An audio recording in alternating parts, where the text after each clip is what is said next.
Hey, my name's Brittany, and in fall of 2022, I was the victim of violent crime. And with that, I had to apply for crime victims compensation. And now I want to help other crime victims and their loved ones who may be applying for crime victims compensation. So today I want to talk about CVC in the state of Texas. Okay, so about the program helps crime victims and their immediate families with the financial costs of a crime. CVC covers crime-related costs such as counseling, medical treatment, funerals, loss of income, not paid by other sources.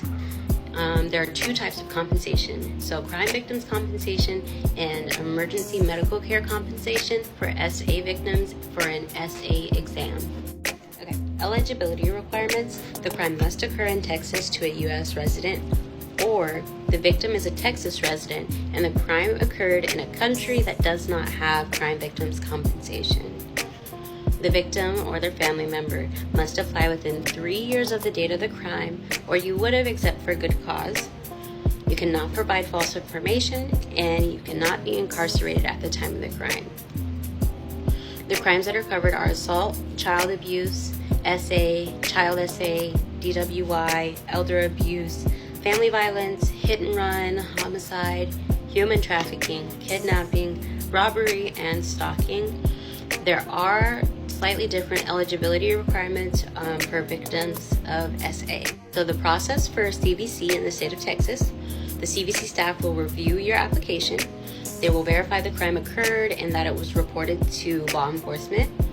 CVC will make sure that you provide all the information from all the crime-related costs that you are seeking compensation for. They will review what crime-related costs can be paid according to the program rules, and then you'll be notified.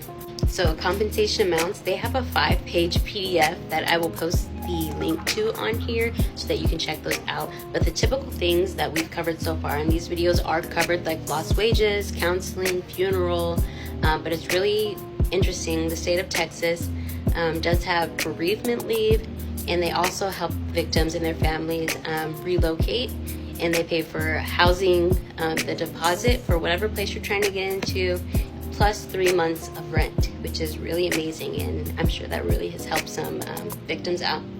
Victims still deserve so much more though. And lastly, appeals. You do have the right to appeal. You have 30 days from the date of the denial letter. And the appeals process in the state of Texas is a little bit different. There's 3 steps. They do it this way to help make things a little more efficient. There's the reconsideration review, the final ruling hearing, and a judicial review. But those are detailed on their website, and like I said, I will post my sources and you can go ahead and look at that if the appeals section does apply to you. That is it for the state of Texas.